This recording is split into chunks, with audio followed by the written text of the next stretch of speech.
Son 3 ITS más que vamos a ver el día de hoy. Básicamente estas van a ser las últimas bacterias que vamos a ver, ¿ya?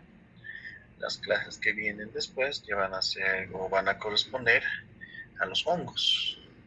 Los hongos ya es otro mundo. Entonces yo creo que los hongos van a ser 2 o 3 clases más y después ya con eso combinamos micro. Veamos cómo va a ser la situación pues en la coyuntura social. De acuerdo a eso, mientras más rápido volvemos a la presencialidad, pues ya básicamente vamos a tener más tiempo para poder organizarnos en sus exámenes, entre otro tipo de cuestiones, ¿no? Así que, bueno, ya les di, como les dije, tal vez hace ratico, ya les di su regalo de Navidad, que son los cuestionarios, los crucigramas. Ahora hay que equilibrar pues la balanza, entonces tienen que hacer su respectivo examen, pero ya de manera presencial, ¿ya? Esperemos que de una vez se solucione y vamos a tener más tiempo para poder organizarnos. Bien traumados también.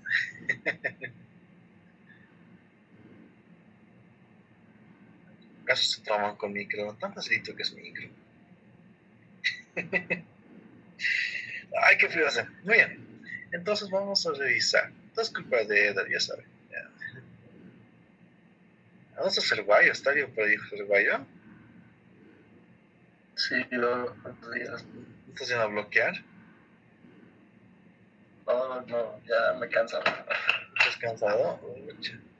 Pero por tu culpa, pues hay las clases virtuales.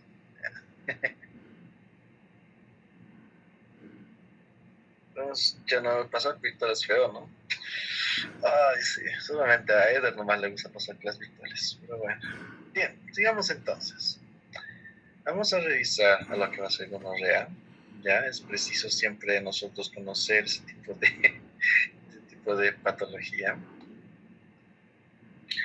De hecho, la gonorrea ya fue descrita desde hace mucho tiempo atrás. Se menciona que, bueno, ya desde los tiempos de lo que era los tiempos de la Biblia, desde los tiempos bíblicos, como su momento lo llaman, se fue descrita.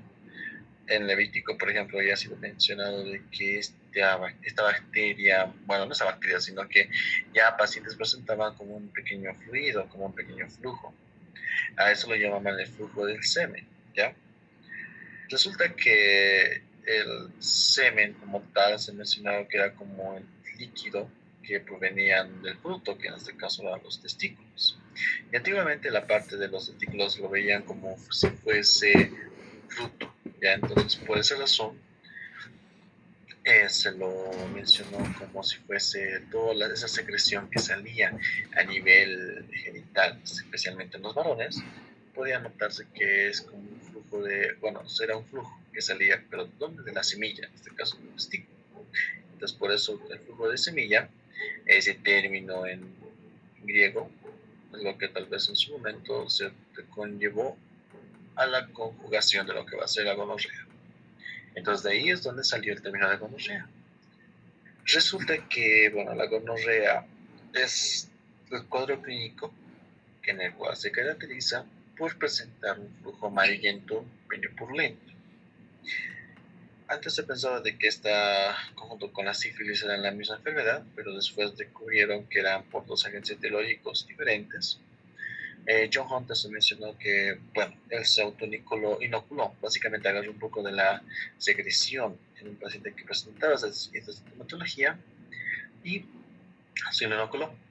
Y así básicamente se puede notar que por medio del contacto de secreciones purulentas con las genitales, por el cual esta bacteria, bueno, podía transmitirse. Albert Neisser fue el primero que lo aisló. Justamente pudo buscar, agarró parte de la secreción, agarró parte también de las conjuntivitis que podía causar esta bacteria, y ahí pudo encontrar pues a la presencia de unos cocos en parejitas, o sea, diplococos.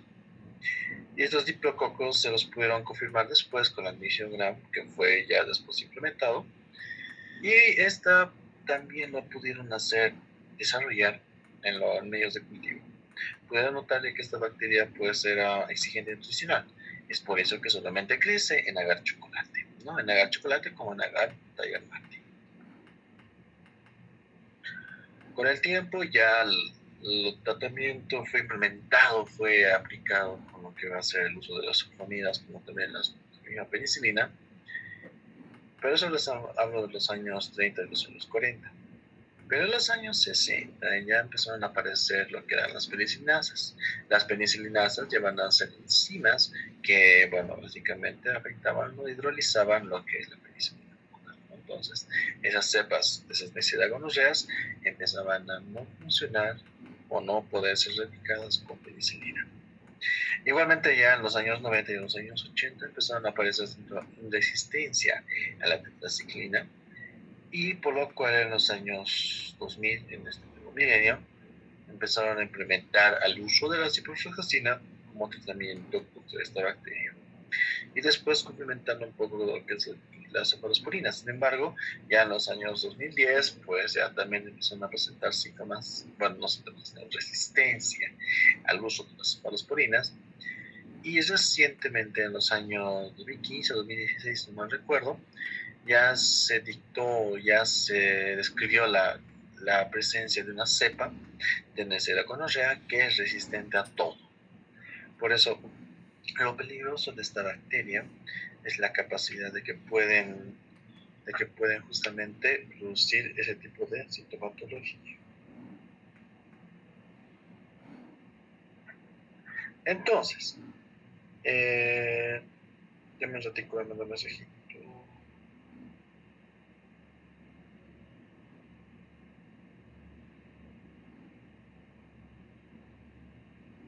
Ya, muy bien. Entonces, esta bacteria va a ser un poco gran negativo. Van a estar en parejitas. Vamos a verificar de que plenamente van a estar dispuestas y que en sí solamente pueden crecer en lo que es el agar chocolate o el Tiger Martin. El Tiger Martin simplemente es el agar chocolate, pero con antibióticos, ¿no? Entre las pruebas bioquímicas que se puede ver, podemos verificar que metabolizan glucosa, pero no metabolizan maltosa, a diferencia de lo que es la Neisseria meningitidis, que sí van a fermentar ambos azúcares. Sin embargo, en relación con la Neisseria gonorrea, solamente van a fermentar glucosa. Estas bacterias, bueno, como causa una ITS, por eso la sintomatología va a ser mucho más propio en lo que corresponde la parte genital. Entonces, vemos de que, de acuerdo a eso, podemos ver qué va a ser la complicación. Ahora, mayormente se puede limitar a la sintomatología genital, pero en casos muy raros puede llegar a causar una bacteriemia. Esa bacteria necesita crecer en medios de cultivos enriquecidos, como les dije, en agar chocolate o Tiger Martin. Necesita un ambiente de carbofilia. Tenemos que dar el dióxido de carbono de 5 a 10% de manera adicional. Esta bacteria rápidamente se reseca, rápidamente puede ser hidrolizada o puede ser atacada por medio de detergentes. Y bueno, vamos a ver ahorita los factores de riesgo, que van a ser los siguientes. Entonces, esto es lo que debemos encontrar. Estas van a ser los gonococos, las Neisseria gonorreas. Resulta que estas mismas, como pueden ver, van a estar en parejitas, a pesar que tal vez podamos encontrar más grupos, pero miren, en vez de ver un racimo, vamos a ver que estas mismas están juntitas, pero están dispuestas en parejas, ¿no? Y aparte que estas van a estar distribuyéndose dentro de lo que van a ser las células. En este caso, ¿qué célula será la que están viendo aquí?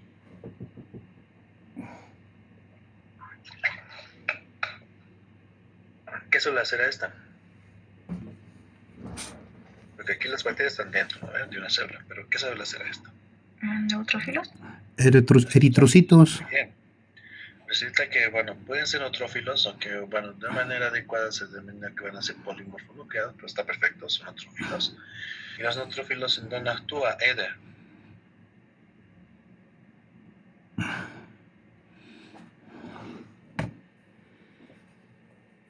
Doctor, ¿me puede repetir la pregunta? ¿En dónde actúan? ¿En dónde se las observan los neutrófilos? Sangre. ¿Actúan solamente en tejidos infectados? ¿Cómo es el guayo?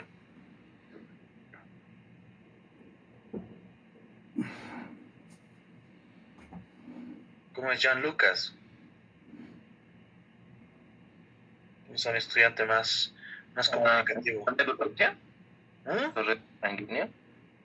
Torrente sanguíneo, puede ser.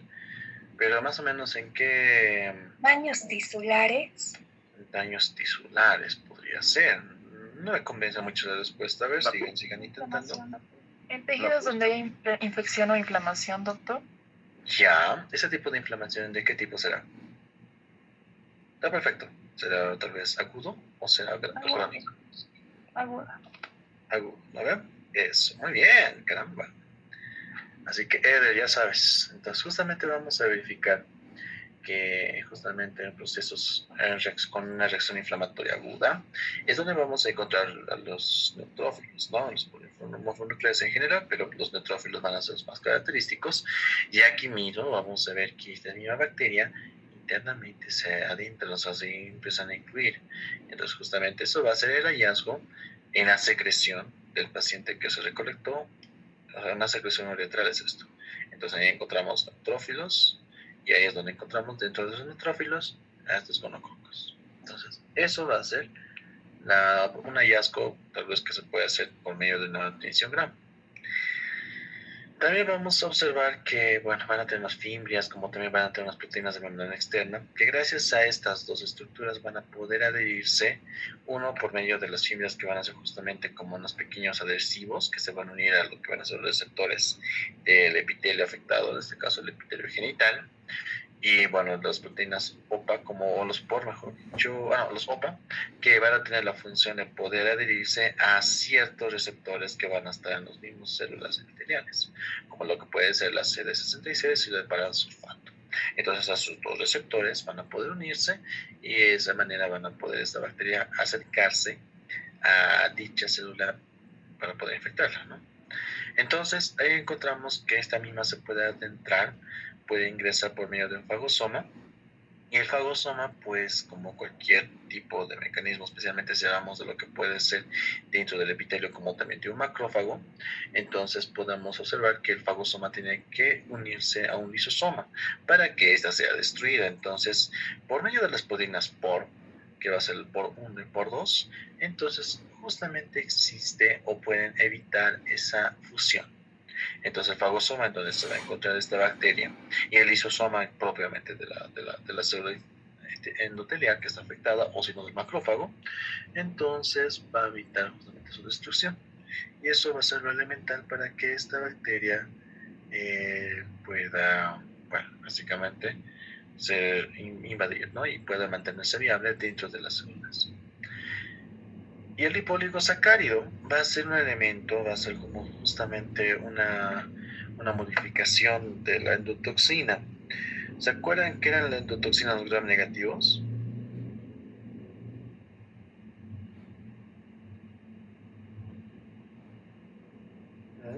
La toxina ¿Cuál era la endotoxina de los gram negativos? El liposacárido, doctor. ¿Ya? ¿Y qué función tiene la endotoxina? ¿Se acuerdan?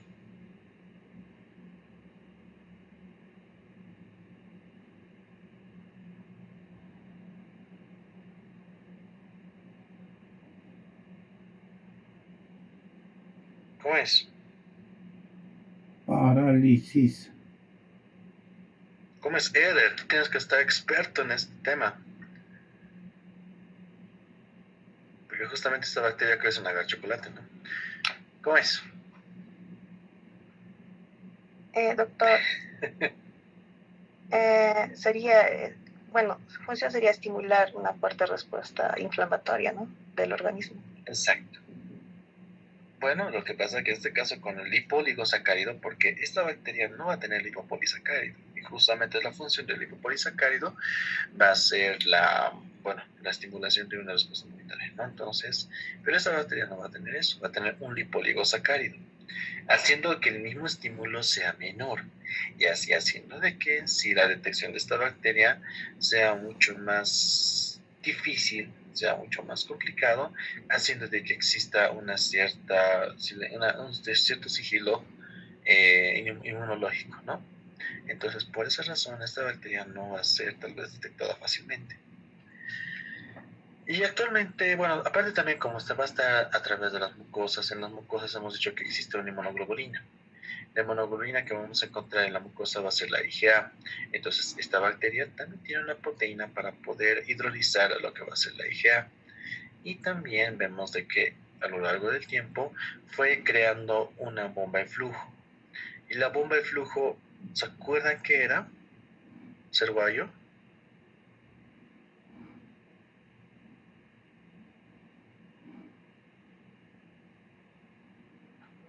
¿Cómo es John? Que lo sabe todo se nos inventa. ¿Cómo es? ¿Cómo es? ¿Cómo es? ¿Qué es el bomba de flujo? Impulsa sustancias hacia el Impulsa exterior. Ya, muy bien. Sí, Y catalogado en lo que corresponde, ¿qué tipo de función cumple entonces esta bomba de flujo? Botar sustancias, especialmente qué sustancias de importancia nos tendría que llamar la atención. A los antibióticos, pues. Entonces, si logra que el antibiótico no La pueda estar... tetraclimicina. La tetraciclina puede ser una buena opción, la ciprofloxacina, penicilina, pero la cuestión es de que por el hecho mismo de que el antibiótico o el antimicrobiano no puede ingresar o no pueda estar dentro de la célula, entonces por esa razón esta misma bacteria adquiere o persiste o mantiene una resistencia antimicrobiana, ¿no? Entonces, especialmente los que van a ser multidrogos resistentes, entonces van a tener una bomba de flujo bien, pero bien formada, bien desarrollada. Entonces, eso es lo que tienen que ustedes conocer. La Neisseria meningitis puede crecer en agar sangre. En casos muy esporádicos puede crecer en agar chocolate o en Tallón Martin. En cambio, la Neisseria gonorrea solamente va a crecer en agar chocolate o en agar Tallón Martin. Entonces, en parte vamos a ver que la Neisseria meningitis va a presentar esa cápsula. Una cápsula que lo hace muy potente, muy resistente al ambiente. La Neisseria gonorrea no va a presentar dicha cápsula. Entonces ahí vamos a ver otras diferencias de acuerdo a las filis que va a tener, en los cuales vamos a ver que son de tipo 1, tipo 2, si hablamos de la Neisseria meningitis, y en cambio de la Neisseria gonorrea van a ser mucho más diversas. Entonces, la Neisseria meningitis, si un poquito recuerdan, vemos de que se va a hacer por medio de transmisión, por vías respiratorias, por gotitas respiratorias. Y esta misma te puede causar desde un cuadro meningio hasta una meningococcemia, ¿no? Pero si hablamos de lo que va a ser una Neisseria gonorrea, entonces la Neisseria gonorrea encontramos que puede estar causada o puede ser transmitida a través de un contacto sexual sin barreras, y esto puede llegar a causar una artritis, una cervicitis o una enfermedad inflamatoria pélvica. Entonces, estas son las dos especies de importancia médica. Sin embargo, aparte de esas dos, hay otras Neisserias más, ¿ya? Hay otras Neisserias de otras especies, pero no van a ser patógenas para el ser humano. Muchas de esas Neisserias pueden ser parte de la microbiota normal respiratoria y también pueden ser parte de la microbiota normal vaginal. Es por eso también que en las damas especialmente es muy, pero muy difícil hacer el diagnóstico de una Neisseria gonorrea en estas pacientes. Porque la Neisseria gonorrea puede estar en la tinción, puede presentarse tal vez, pero también en un 50% de los casos, esa Neisseria gonorrea puede estar presente en ese paciente asintomática. Puede ser la misma Neisseria gonorrea o puede ser otra especie de Neisseria. Entonces, aquí vamos a ver una pequeña entrecruzamiento en el diagnóstico. Por eso quiero que entiendan que a pesar de que hay Neisseria meningitis y Neisseria gonorrea, también hay la presencia de otras Neisserias, y usualmente en el diagnóstico podemos confundirlas con estas Neisserias que no son patógenas. Entonces ahí nos puede dar un posible falso positivo.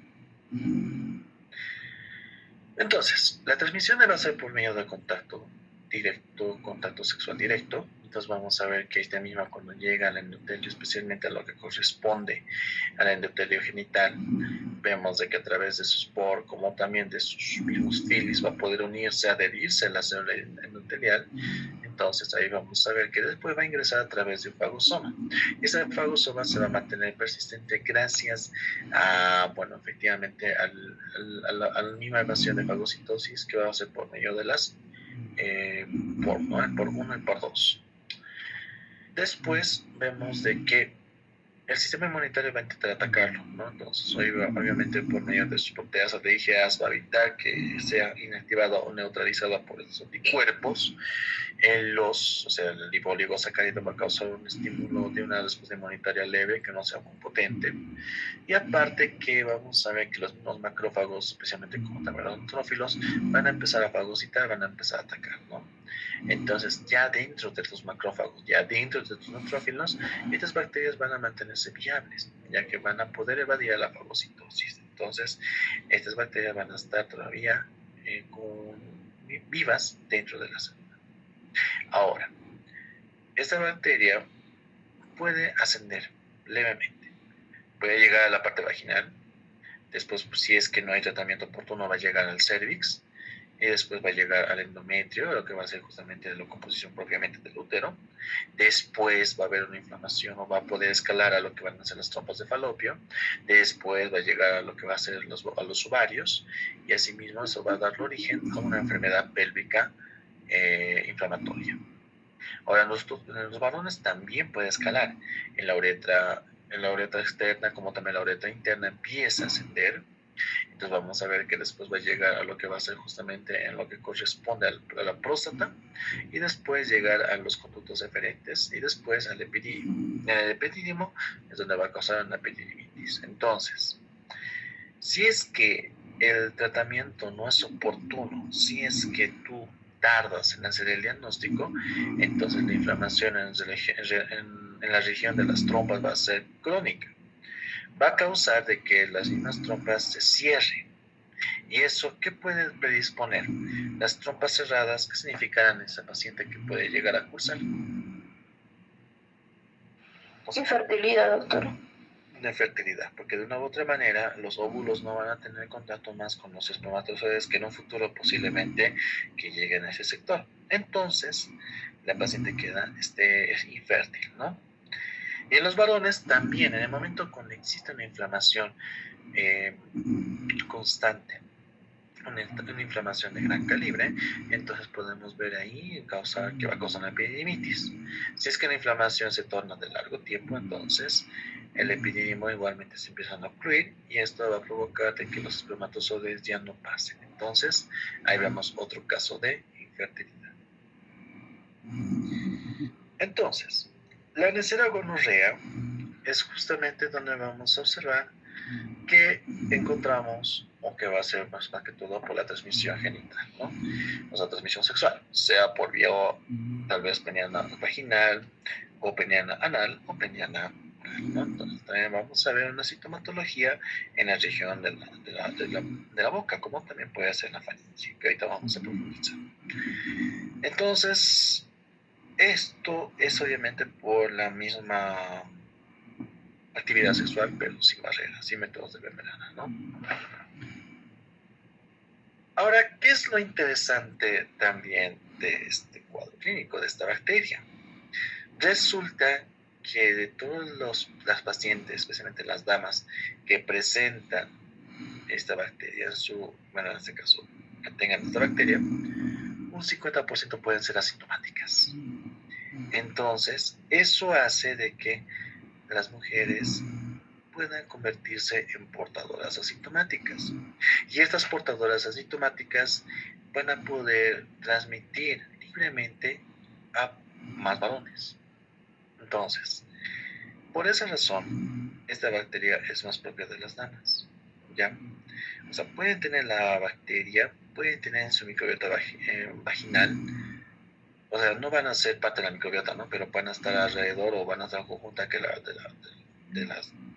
con las bacterias buenas, pero no van a presentar síntomas, pero van a poder transmitir a otros pacientes, ¿no? Entonces, por esa razón, estimados estudiantes, cuando ustedes hagan su internado, cuando estén atendiendo partos, o cuando estén en el servicio de neonatología, se van a dar cuenta que parte de los protocolos de este servicio, o sea, es primero revisar que las vías respiratorias del recién nacido estén permeables, que estén libres, y otra parte de ese protocolo es colocar un ungüento antibiótico en los ojos, porque resulta que por estas pacientes que son asintomáticas, que ya tienen la bacteria ahí, puedan transmitir esa bacteria a través del canal del parto en esos recién nacidos. Y eso va a provocar que el recién nacido pueda cursar una conjuntivitis a causa de esta bacteria. Y esta bacteria obviamente va a estar escondida en la región vaginal de la paciente. Entonces, por esa razón, se coloca en todos los recién nacidos un ungüento antibiótico en los ojos. Este ungüento es clorafenicol o es eritromicina o puede ser gentamicina, cualquiera de esas tres. Entonces, por esa razón se hace eso. Y es lo que se van a dar cuenta ustedes cuando estén en el área de neonatología, cuando hagan su internado. Créanme que en ese servicio no van a dormir porque cada vez las mujeres embarazadas van a llegar en todo momento. Puede llegar a las 9 de la mañana, puede llegar a las 9 de la noche, puede llegar a las 3 de la mañana, puede llegar a las 2 de la mañana. No sé, los que se dedican a hacer su especialidad de ginecología realmente son masoquistas porque no duermen realmente. Pero bueno, ¿está claro? Entonces las damas, las mujeres, son las reservorios asintomáticas de esta bacteria. También van a ser de la clamidia, que ahorita vamos a avanzar. Ahora, los varones también somos portadores asintomáticos. Somos de otro microorganismo. Somos portadores asintomáticos de la tricomonas vaginalis. Pero las mujeres van a ser las portadoras de Neisseria gonorrea y también de Clamidia trachomatis, que vamos a ver más adelante. ¿Ya? Los varones no podemos ser portadores porque en un 95% de los varones sí va a presentar síntomas, o sea, va a presentar flujo, va a presentar uretritis mínimo, pero entonces vemos de que por esa razón las damas van a ser las portadoras asintomáticas. Bien, ¿está claro hasta aquí? ¿Hay alguna pregunta? Doctor. Ya. Entonces, en la que va a ser la presentación clínica, vamos a ver lo siguiente. En varones, si hablamos de una gonorrea no complicada, vamos a ver que ahí va a presentar una uretritis. Entonces, la uretritis, los signos y síntomas que vamos a presentar es un dolor al orinar. Entonces, este dolor al orinar va a ser urente, va a ser plenamente intenso, por lo cual muy difícilmente pues, van a poder hacer la micción.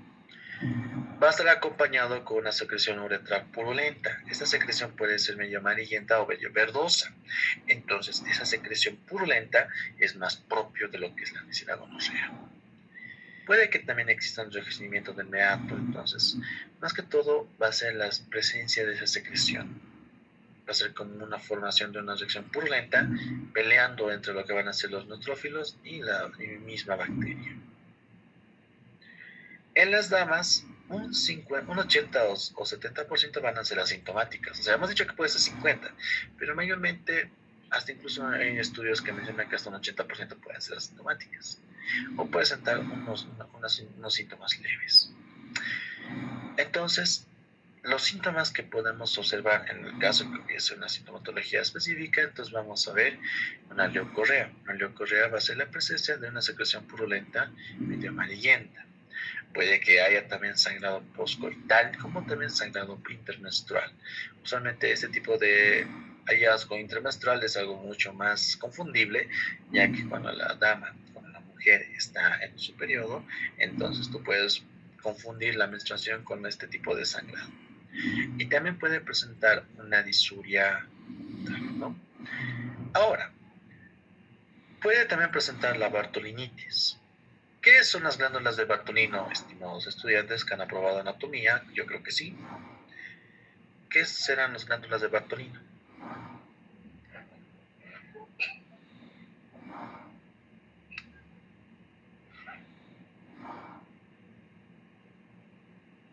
¿Cómo es?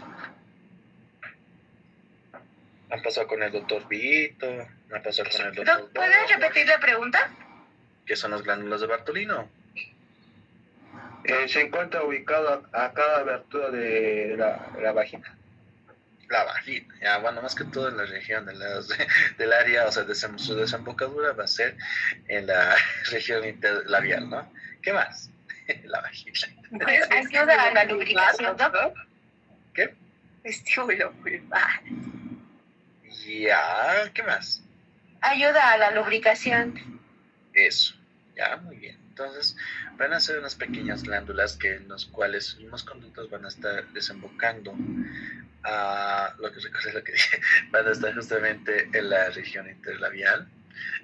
Y bueno, lo que pasa es de que cuando hablamos de un cuadro que tiene una dama que tenga gonorrea, entonces tranquilamente va a haber la facilidad de poder oclusionar o tapar esos conductos en donde desembocan estas glándulas.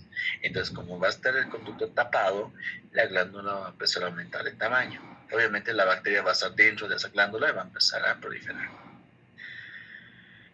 Es algo interesante esto, porque resulta que, por ejemplo, hace unos 7 meses, sí, pues 7 meses, 8 meses, había un caso de una adolescente de 17 años. Justamente la muestra que llegó al laboratorio era una secreción de absceso de Bartolino. Entonces, era un absceso de Bartolino como tal. Vimos la situación, pensábamos que era un estafilo. O sea, al inicio, antes de procesar, hemos dicho, puede que sea un estafilococcus que haya ingresado por estas vías. Hicimos los cultivos, bueno, yo me acuerdo que hice la tinción. Extrañamente no había ningún gram positivo, era un gram negativo. Era un gram negativo en parejitas. Yo dije, a la chuta, qué jodido. O sea, cuando tú ves gram negativos en parejas, y si directamente haces la tinción de la secreción, ves que están dentro de los leucocitos, entonces ya es un indicio para sospechar de gonococo, o sea, de una gonorrea. Pero era una adolescente de 17 años, o sea, uno diría, ay, no, tan jovencita, a esa edad a esa edad no pensábamos en cosas del diablo, ¿no? Entonces, y aparte, como es menor de edad, porque era una paciente de 17 años, entonces menor de edad, había que manejar siempre con pinzas esta situación. Porque, o sea, tú reportas necesidad de gonorrea, perfecto. Obviamente también con el cultivo, ¿no? Porque el cultivo va a crecer y creció justamente. Entonces, imagínense pues el lío que puede hacer los padres, ¿no? Entonces, en esta situación, para poder tener más respaldo en el diagnóstico, porque solamente han pedido cultivo de absceso de Bartolino. Entonces lo llevamos a hacer en biología molecular. Justamente biología molecular está juntito a micro en el Plexus, así que como somos relativamente amigos ahí, entonces yo, ¿cómo es? Y te cuento esta situación, chisme, así, de manera de chisme, ¿no? ¿Podrías confirmar si esta muestra hay gonococo? Y bueno, el biólogo molecular, pues ya dijo, ¿por qué no? Le hicimos el estudio, ¿y qué creen? Salió Neisseria gonorrea. Entonces, ahí ya pude darme cuenta. En el momento que encontré también tricomonas vaginales en pacientes de 66 años y de 55 años, también encontré entonces una Neisseria gonorrea en una paciente adolescente de 17 años. Entonces, la edad no es un límite. Obviamente en el momento que hemos reportado en Neisseria gonorrea en ese absceso de Bartolino, entonces también lo hemos fortalecido el diagnóstico con el hallazgo de biología molecular. Y tuvimos que llamar a la madre explicándole la situación. Porque si solamente nos hubiésemos quedado con el reporte y que la paciente lea el reporte, entonces hubiera habido una cierta desinformación. Es por eso que también el laboratorio en esas situaciones actuamos de manera adecuada para que no haya ese tipo de incidentes, ¿no? Entonces, bueno, uno ya se pone a pensar cómo es que una paciente de 17 años adquirió dicha bacteria, ¿no? Entonces, eso es la situación.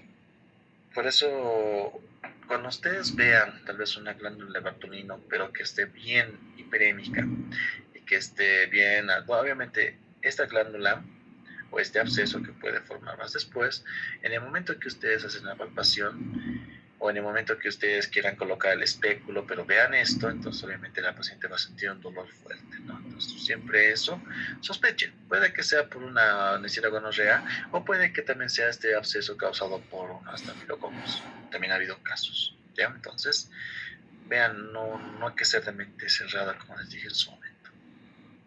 ¿Entendido, Cerguayo? Bueno, seas ginecólogo, ¿no?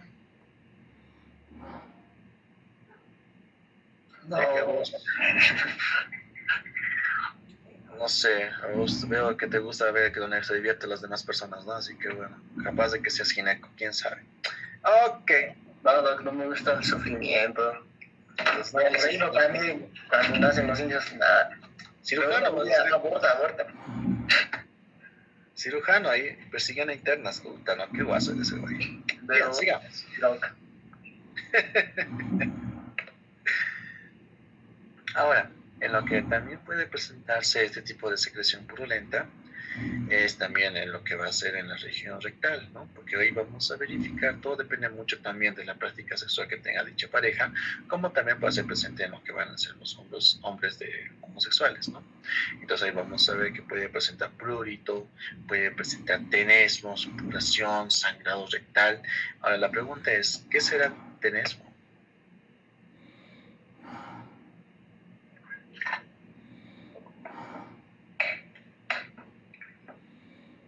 ¿Cómo es Daira? ¿Qué es tenesmo?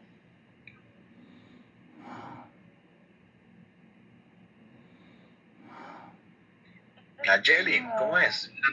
La necesidad de evacuar, o sea, de orinar. De orinar, ya. Te lo cambio de orinar por defecar, ¿ya?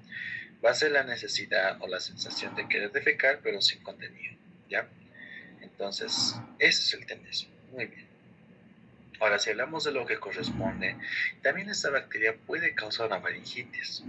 Entonces, ya se imaginarán ustedes por qué, o sea, cómo es que la bacteria llegó ahí, ¿no? Entonces, esa faringitis tal vez que ese paciente puede presentar, hay una manera también para que tú puedas orientarlo, que tal vez dicho exudado purulento puede ser por Neisseria gonorrea. A ver, especialmente cuando se practica ese tipo de acto o actividad sexual, los odontólogos son los primeros en detectarlo. ¿Se han puesto a pensar cómo es que lo detectan? ¿Qué hallazgos tienen que encontrar en dicho ambiente o en dicha área? Hasta en los videos de TikTok también están eso, ¿no? Así que eso es algo que también puede orientarles a ustedes para poder, digamos, hacer un diagnóstico de una faringitis broncócica, ¿no? ¿Qué aspecto o qué hallazgo en la región de la cavidad bucal tiene que llamarte la atención?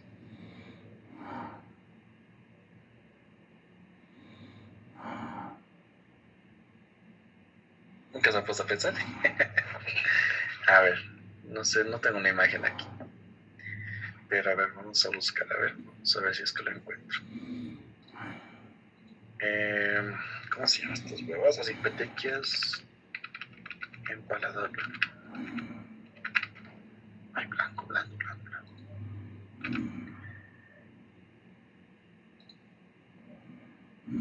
Ya. Usualmente, como les digo, es que es un poco más focalizado. Ya, más que todo en el paladar plano, duro va a estar. Ya. Justamente puede que haya este tipo de hallazgos, ¿ya? Es como un anillo eritematoso. Porque ahí vamos a ver que, bueno, ustedes ya, o sea, son grandecitos, ya no los voy a hablar como en kinder, ¿ya? En el sexo oral, pues, el miembro va a llegar a la región del paladar blando, como también el paladar duro. Entonces, por la misma fuerza que puede presentar en el acto, ahora ya también depende mucho de la técnica también de la pareja, ¿no? Pero podemos ver que va a presentar como un anillo eritematoso. O sea, va a haber un anillo o puede ser toda una región eritematosa rojiza. Entonces, cuando el odontólogo mira esto en el momento cuando tú vas a consulta odontológica, entonces, bueno, ya sospecha qué pasó, ¿ya?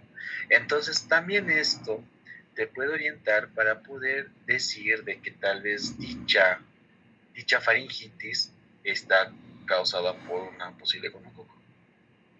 Porque ese anillito, ese eritema, te orienta a que ha habido dicho acto sexual reciente, ¿ya? ¿ya? Entonces, si es que también presenta sintomatología purulenta, entonces te puedo orientar, no te va a confirmar, pero te puedo orientar de que puede ser una faringitis causada por esta bacteria, ¿ya? Como les dije, piensa mal y acertarás. Entonces, es una otra manera que en esta situación, que en este tipo de infecciones, te orienta y te ayuda, ¿ya? ¿Hay alguna pregunta hasta aquí? Así que, por eso son secretos que los de odontología saben y conocen.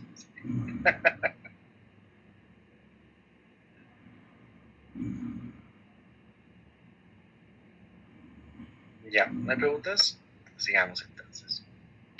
Y esto, estimados estudiantes, la conjuntivitis que puede causar esta bacteria es muy fuerte, es muy intensa.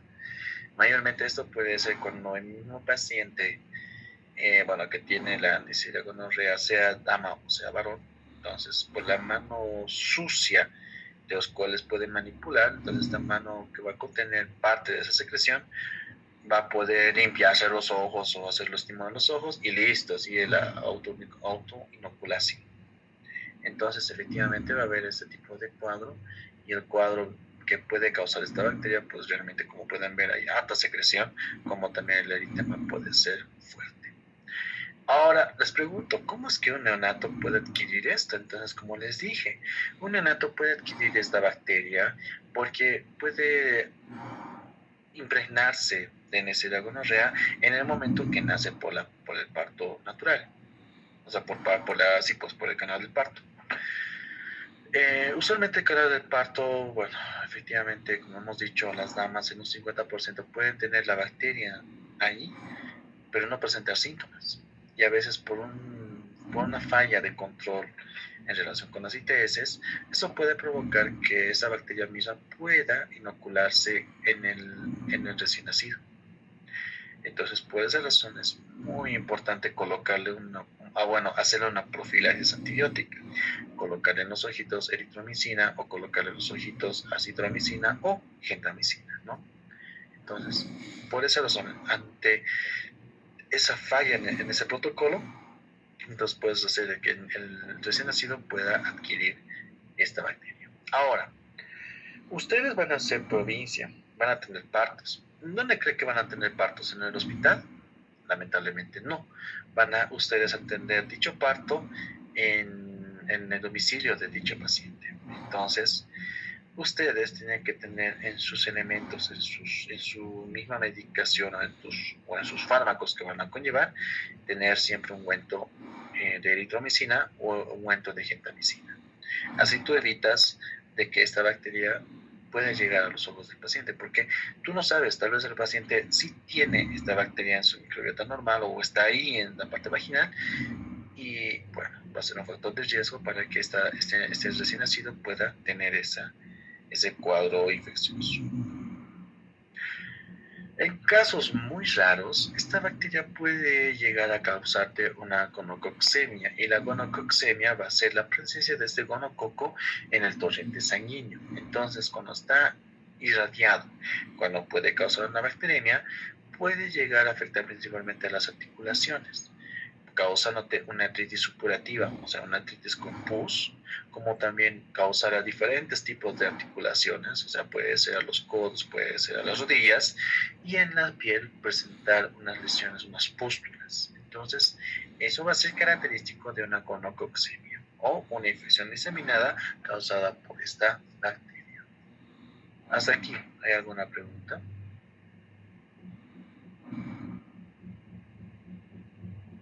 No, doctor. Ya.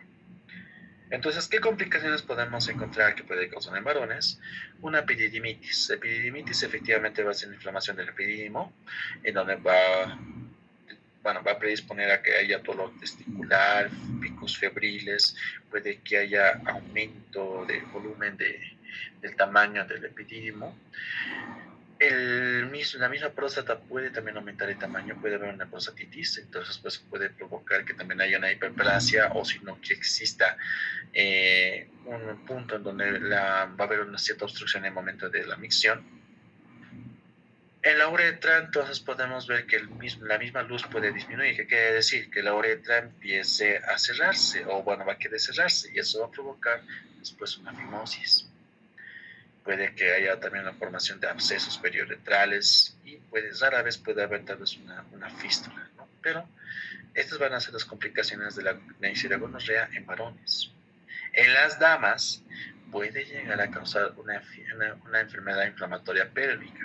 Es cuando ya la bacteria llega a lugares mucho más escalados, como en el mismo endometrio, causándote una endometritis, en las trompas de falopio, causándote una salpingitis, una oforitis, o sea, causándote un proceso inflamatorio en los ovarios, y también llegar a causar en todo ese trayecto abscesos. Entonces, estas van a ser las principales complicaciones. Cuando llega a causar una salpingitis y eso, la inflamación puede ser de manera constante, eso puede llegar a causar también después una infertilidad.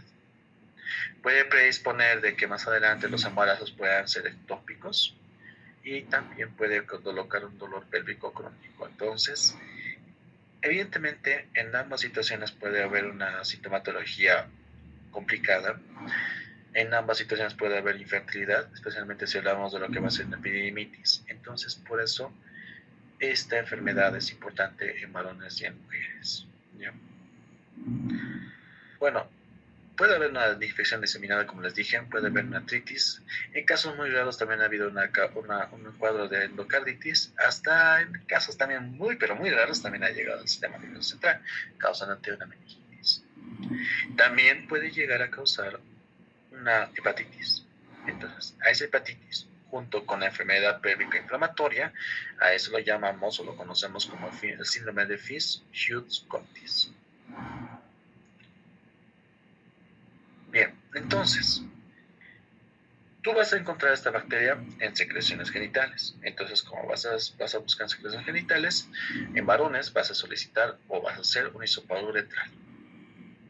En las damas, si es que encontramos una secreción vaginal, entonces hacemos hisopado de la secreción vaginal. Ahora, es preferible hacer un hisopado cervical, ¿ya? O sea, en región del cuello del útero. Entonces, para eso vas a hacer el uso de lo que va a ser el espéculo, y con un hisopado o escobillón vas a recolectar parte del endotelio o del exocervix o endocervix.